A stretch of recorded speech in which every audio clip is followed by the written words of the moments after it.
Hi guys, ginawa ko ng bahay-bahayan ng ating mga babies. Gawa lang ito sa karton, tapos binalutan ko lang siya ng wallpaper para naman hindi siya magmukhang karton talaga. At ayan, naglalaro na sila, nagkukulitan, at nakakaaliw silang panunuorin. Mawawala talaga yung stress kapag pinapanood mo sila. So, ayan guys, panonorin natin sila kung gaano sila kakukulit.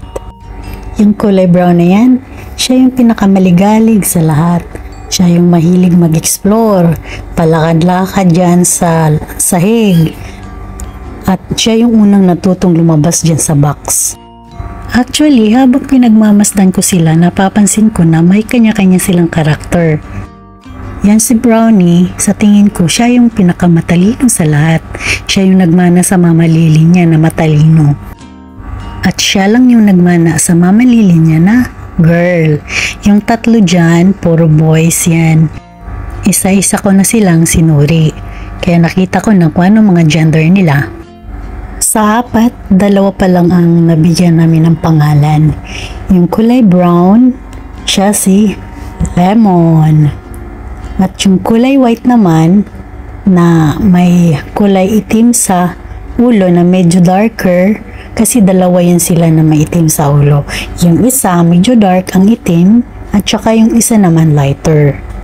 So yung medyo darker, pinangalanan namin siyang Leo. At siya yung pinakasiga sa apat, lalong-lalo na pag time of feeding na. Nako, mawawala ng pwesto yung tatlo na yan. Dahil palipat-lipat siya at tinagawan niya ang kanyang mga kapatid. Kaya yung tatlo, mag-iiyakan yan. Next time, ipapakita ko sa inyo. Tiyempo lang ako na mabidyohan sila. So, itutuloy na natin. Yung isang white na mas lighter ang black sa ulo, siya naman yung may sariling mundo pag natutulog. Humihiwalay siya talaga sa pagtulog sa kanyang mga kapatid. Mas gusto niya mag-isa lang siya, di tulad ng tatlo na kumpulan sila pag natutulog. At yung gray, siya si Antukin. Tulog lang ng tulog, wala siyang pakialam sa mga kapatid niyang naglalaro at nagkukulitan. Kahit na maapak-apakan na siya, wala siyang pakialam, hindi siya gumigising.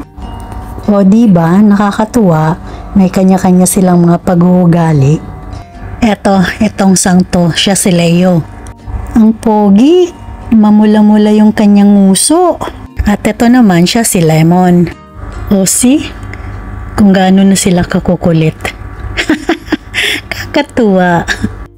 Ang cute pa, silang lahat blue eyes talaga at walang nagmana kay Lily na yellow eyes. Lahat nagmana kay Slim. Kawawang Lily. Wala man lang sa kanya nagmanang mata. Pero ang sabi nga nila, usually magmamana daw talaga sa tatay. Kasi mas matapang ang kanilang blood. O ano, napagod na kayo sa hakalaro? Knockout ka na. Eto si Lemon, maligalig pa rin. Ayan o, namimintana pa. Magpahinga ka na Lemon. Yung mga kapatid mo, ayan o, nagpahinga na. Ayan yung gray guys, oh. Tulog lang ng tulog. Wala siyang pakialam kahit na naglalaro yung kanyang mga kapatid. Hi, sa wakas, nagising din. At paunat-unat pa. At ito yung isa, wala pa tong pangalan. Pati yung gray. Pinag-isipan ko pa kung anong papangalan neto. Or baka yung kanilang magiging human parents, sila na ang magpapangalan yan. Cute! Singkit ang mata niya, mana kay Slim. Si Lily kasi bilugan ng mata. So paano guys? Kita-kits tayo ulit sa next video. Thank you!